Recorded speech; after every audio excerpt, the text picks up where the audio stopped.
ಎಲ್ಲರಿಗೂ ನಮಸ್ಕಾರ. ನಾನು ದವಂಡಗಲ್ Akshu. Welcome back to my YouTube channel. ಹಾಂ, ನನ್ನ ಚಾನಲಿಗೆ ಯಾರೆಲ್ಲ ಸಬ್ಸ್ಕ್ರೈಬ್ ಮಾಡಿದ್ದೀರಿ ಅವರಿಗೆಲ್ಲರಿಗೂ ತುಂಬ ಥ್ಯಾಂಕ್ ಯು. ಇವತ್ತಿಗೆ ನನಗೆ 3,000 ಜನ ಸಬ್ಸ್ಕ್ರೈಬರ್ಸ್ ಆಗಿದ್ದಾರೆ. ಅದೇ ಖುಷಿಗೆ ನಾವು ಒಂದು ಸ್ವಲ್ಪ ಹೊರಗಡೆ ಹೋಗ್ಬಿಟ್ಟು ಬರುವ ಅಂತೇಳಿ ಹೇಳಿ ನಾನು, ನನ್ನ ತಂಗಿ ಮತ್ತು ನನ್ನ ತಂಗಿ ಫ್ರೆಂಡ್ಸ್ 3 ಜನ ಒಟ್ಟು ಸೇರ್ಕೊಂಡು ನಾವು ಇವತ್ತು ಪಿಕ್ಚರ್ ನೋಡುವ ಅಂತ ಮನಸ್ಸಾಯಿತು. ಸೊ ಉಡುಪಿಗೆ ಹೋದ್ವಿ. ಆಮೇಲೆ ಅಲ್ಲಿ ಹೋದಾಗ ಗೊತ್ತಾಯಿತು ಪಿಕ್ಚರ್ ಲೇಟ್ ಇದೆ ಅಂತ ಹೇಳಿ. ಅದಕ್ಕೆ ನಾವು ಊಟ ಮಾಡುವ ಅಂತೇಳಿ ಹೇಳಿ ಊಟ ಮಾಡ್ತು. ಊಟ ಎಲ್ಲ ಆದಮೇಲೆ ನನ್ನ ತಂಗಿ ಮತ್ತು ನನ್ನ ತಂಗಿ ಫ್ರೆಂಡ್ ಇಬ್ಬರು ಐಸ್ ಕ್ರೀಮ್ ತಿನ್ನಬೇಕು ಅಂತೇಳಿ ಹೇಳಿ ಹೇಳ್ತಾ ಇದ್ರು. ಸೊ ಇಲ್ಲೇ ಸಿಕ್ಕತ್ತಂತೇಳಿ ಹೇಳಿ ಒಂದು ಐಸ್ ಕ್ರೀಮ್ ತೊಗೊಂಡ್ವಿ. ಆಮೇಲೆ ನಮಗೆ ಪಿಕ್ಚರ್ ಇದ್ದದ್ದು 3 ಗಂಟೆಯ ಶೋ. ಸೊ ಅಲ್ಲಿ ತನಕ ಸ್ವಲ್ಪ ಅಲ್ಲೇ ಇಲ್ಲೂ ಆಚೆ ಈಚೆ ಎಲ್ಲ ಓಡಾಡ್ತಾ ನಾವು ಸ್ವಲ್ಪ ಟೈಮನ್ನು ಸ್ಪೆಂಡ್ ಮಾಡಿ ಆಮೇಲೆ ಅವ್ರು ಹೇಳಿದರು ಟಿಕೆಟನ್ನು ಟಿಕೆಟ್ ತೊಗೊಂಡು ಹೇಳಿದರು, ನೀವು ಒಳಗೆ ಹೋಗಿ ಪಿಕ್ಚರ್ ಇವಾಗ ಸ್ಟಾರ್ಟ್ ಆಗುತ್ತೆ ಅಂತ. ಒಳಗೆ ಹೋಗಿ ನೋಡಿದರೆ ತುಂಬ ಜನ ಇರ್ಬೋದು ಅಂತ ಎಣಿಸ್ಕೊಂಡಿದ್ವಿ. ಆಮೇಲೆ ನಮ್ಗೆ ಗೊತ್ತಾಯಿತು, ಫಸ್ಟಿಗೆ ಗೊತ್ತಾಯಿತು ಅಂತಕ್ಕಂದರೆ ನಾವು ಆ್ಯಪಲ್ಲಿ ನೋಡಿತ್ತು ಜನ ಜಾಸ್ತಿ ಇರಲಿಲ್ಲ. ಬರೀ ಖುಷಿ ಆಯಿತು. ಮತ್ತು ನಾವು ಹೋದದ್ದು ಸಹ ಮಿಡ್ ವೀಕಲ್ಲಿ ಎಲ್ಲ ಅಷ್ಟು ಜನ ಸೇರು ಸಹ ಇಲ್ಲ. ಒಂದು 25ರಿಂದ 26 ಜನ ಇರ್ಬೋದು ಅಷ್ಟೇ. ಸೊ ಆ 25ರಿಂದ 26ರಲ್ಲಿ ನಾವು ಸಹ ಒಬ್ಬರು. ಸೊ ನಮಗೆ ಎಲ್ಲಿ ಬೇಕಲ್ಲಿ ಕೂತ್ಕೊಂಡಿದ್ವಿ. ಆ್ಯಕ್ಚುಲಿ ನಾವು ಅಲ್ಲಿಗೆ ಟಿಕೆಟ್ ಬುಕ್ ಮಾಡಿದ್ದು, ಅದೇ ಸೀಟಲ್ಲಿ ಹೋಗಿ ಕೂತ್ಕೊಂಡ್ವಿ. ಪಿಕ್ಚರ್ ಸ್ಟಾರ್ಟ್ ಆಗಲಿಕ್ಕಿಂತ ಒಂದು 5 ನಿಮಿಷ ಮುಂಚೆ ಆ್ಯಡು ಅದು ಇದು ಎಲ್ಲ ಇರುತ್ತಲ್ಲ. ಸೊ ನಾವು ಸುಮ್ಮನೆ ನಮ್ಮಷ್ಟಕ್ಕೆ ನಾವು ಚಿಲ್ ಮಾಡ್ತಾಯಿದ್ವಿ. ಆಮೇಲೆ ಪಿಕ್ಚರ್ ಸ್ಟಾರ್ಟ್ ಆಯಿತು. ನಾವು ಯಾವ ಪಿಕ್ಚರಿಗೆ ಹೋಗಿದ್ವಿ ಅಂತ ಹೇಳಿದರೆ ರಕ್ಕಸಪುರದೋಳು ಅಂತೇಳಿ ಹೇಳಿ ರಾಜ್ ಬಿ ಶೆಟ್ಟಿ ಅವರದ್ದು ಫಿಲ್ಮು. ನಿಜವಾಗಿ ತುಂಬ ಚೆಂದ ಇತ್ತು. ನನಗಂತೂ ಇಷ್ಟ ಆಯಿತು. ನೀವು ಪಿಕ್ಚರ್ ನೋಡಿ, ಆ ಪಿಕ್ಚರ್ ನೋಡಿದ ಮೇಲೆ ನಿಮಗೆ ಸಹ ಇಷ್ಟ ಆಗುತ್ತೆ, ಅಷ್ಟು ಚೆಂದ ಇತ್ತು. ಪಿಕ್ಚರಲ್ಲಿ ಲಾಸ್ಟಿಗೆ ಬರುವಂಥ ಒಂದು ಕ್ಯಾರೆಕ್ಟರ್ ಮಾತ್ರ ಟಾಪ್ ಕ್ಲಾಸ್ ಆ್ಯಕ್ಟಿಂಗ್ ಅವರದ್ದು, ಅನಿರುದ್ಧ್ ಭಟ್ ಅಂತ ಹೇಳಿ. ನಾ ಅಲ್ಲೇ ಸರ್ಚ್ ಮಾಡಿ ಯಾರಂತ ನೋಡಿದ್ದೀನಿ, ಅಷ್ಟು ಚೆಂದ ಆ್ಯಕ್ಟಿಂಗ್ ಇತ್ತು ಅವರದ್ದು. ಪಿಕ್ಚರೆಲ್ಲ ನೋಡಿ ಆದಮೇಲೆ ನನ್ನ ತಂಗಿ ಫ್ರೆಂಡ್ ಹೇಳಿದ್ಲು, ಅಕ್ಕ ನನಗೆ ರಸ್ಮಲೈ ತಿನ್ನಬೇಕು ಅಂತ ಆಸೆ ಅಂತೇಳಿ ಹೇಳಿ. ಅದಕ್ಕೆ ನಾನು ಹೇಳಿದ್ದೆ ಬಾ ಇಲ್ಲಿ ಸಿಗುತ್ತೆ ಅಂತ ಹೇಳಿ ಫಸ್ಟ್ ಒಂದು ಹೋಟೆಲಿಗೆ ಕರ್ಕೊಂಡೋದೆ. ಅಲ್ಲಿ ರಸ್ಮಲೈ ಬಿಟ್ಟು ಬೇರೆ ಎಲ್ಲ ಇತ್ತು. ಸೊ ನಾವು ಅದು ಬೇಡ ಅಂತೇಳಿ ಹೇಳಿ ಮತ್ತೆ ವಾಪಸ್ ಅಲ್ಲಿಂದ ಮುಂದೆ ಬಂದ್ವಿ. ಇನ್ನೊಂದು ಹೋಟೆಲಿಗೆ ಹೋದ್ವಿ. ನಮ್ಮ ಇದಕ್ಕೆ 10 ನಿಮಿಷದ ಮುಂಚೆ ರಸ್ಮಲೈ ಖಾಲಿ ಅಂತೆ.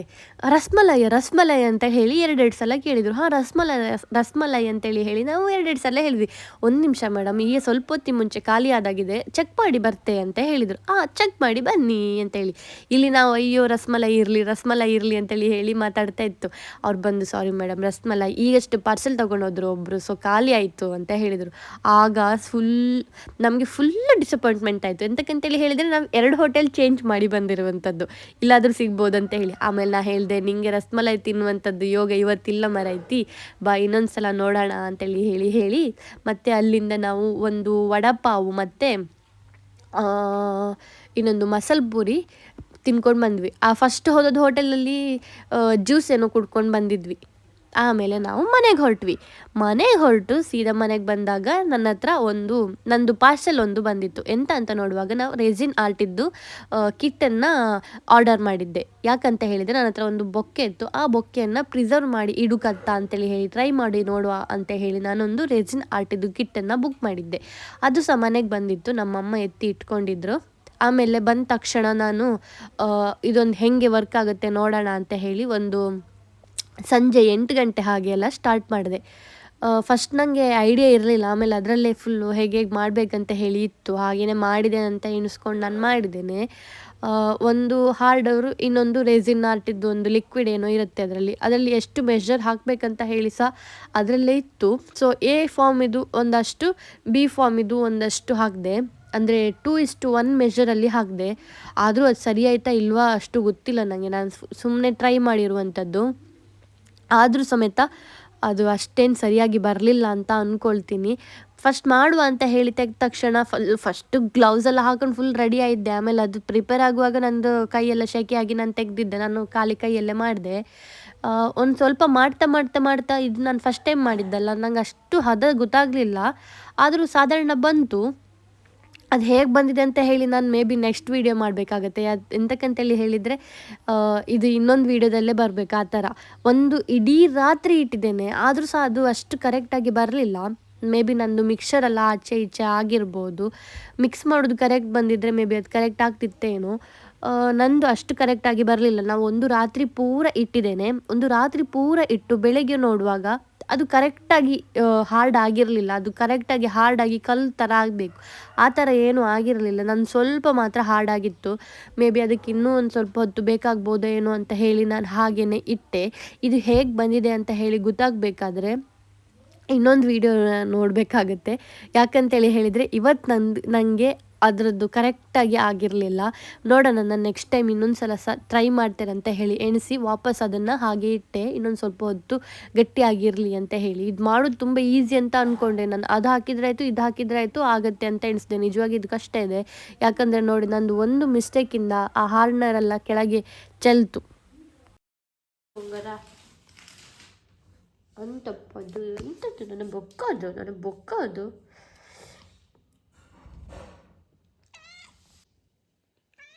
ಓ ಎಂತ ಹಾರಬೇಕಾ?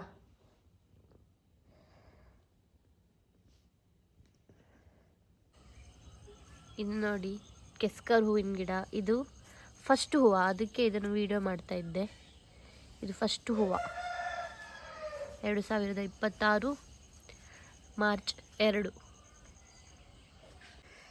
ಇದು ನೋಡಿ, ಇದು ಮಲ್ಲಿಗೆ ಗಿಡ. ಆ್ಯಕ್ಚುಲಿ ಮಲ್ಲಿಗೆ ಗಿಡನ ಪಾಟೊಳಗೆ ಹಾಕಿ ಬೆಳೆಸಿರುವಂಥದ್ದು. ಪೂರ ಸತ್ತು ಹೋಗಿತ್ತು. ಈ ಥರ ಆಗಿತ್ತು. ಪೂರ ತಗೊಂಡು ಬಂದು ಇಲ್ಲೇ ಹಾಕಿ ನೋಡಿ, ಇದು ಗೊಬ್ಬರ ಹಾಕಿ ದಿನಾ 2 ಸಲ ನೀರು ಕೊಟ್ಟೆ. ಈಗ ಎಲ್ಲ ಕಡೆ ಚಿಗುರು ಶುರುವಾಯಿತು. ಸಣ್ಣದು ಚಿಗುರು ಕಾಣಿಸ್ತಿದೆಯಾ ನಿಮಗೆ? ನನಗಂತೂ ಕಾಣಿಸ್ತಿದೆ. ಈಗ ಕಾಣಿ, ಇಷ್ಟು ದೊಡ್ಡದಾಗಿದೆ. ಒಂದೇ ಒಂದು ಎಲೆ 20 ತನಕ ಬಂದಂಥದ್ದು. ಇದು ಆ್ಯಕ್ಚುಲಿ ಇದು ಎಂಥದ್ದು, ಇಲ್ಲಿ ಕ್ಲೀನ್ ಮಾಡುತ್ತಿಂಗೆ ಇದನ್ನ ತಗೊಂಡೋಗಿ ಓಲ್ ಹಾಕಿರು. ಓಲಿಗೆ ನೀರು ಯಾರೂ ಹಾಕಿಲ್ಲ. ಪಾಟ್ ತಗೊಂಡೋಗಿ ಅಂತೂ ಹಾಕಿರು. ನೀರು ಹಾಕಿದ್ರೆ ಮಾತ್ರಲ್ಲ ಗಿಡ ಇದಾಗೋದು.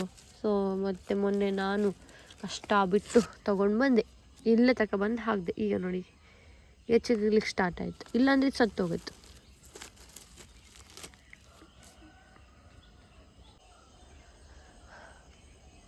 ಬೆಳಗ್ಗೆ ಆಯಿತು. ಬೆಳಿಗ್ಗೆಯ ವಾತಾವರಣ ಎಷ್ಟು ಚಂದ ಇತ್ತಲ್ಲ. ಇದೊಂದು ಸಂಪಿಗೆ ಹೂವಿನ ಗಿಡ ಆಯ್ತಾ. ಇದು ಸಂಪಿಗೆ ಹೂವಿನ ಗಿಡ. ಇದು ಹಾಕಿ ಸುಮಾರು ವರ್ಷ ಆಯ್ತು. ಅದು ಇಲ್ಲಿ ತನಕ ಒಂದು ಸಂಪಿಗೆ ಹೂ ಆಗಿಲ್ಲ. ಅಡ್ಡೆ ಬೇಜಾರು. ಇದಕ್ಕೊಂದು 6ರಿಂದ 8 ವರ್ಷ ಆಗಿರ್ಬೋದು. ಇನ್ನೊಂದು 10 ವರ್ಷ ಬೇಕೇನು ಇದಕ್ಕೆ ಹೂ ಹಾಪಕ್ಕೆ.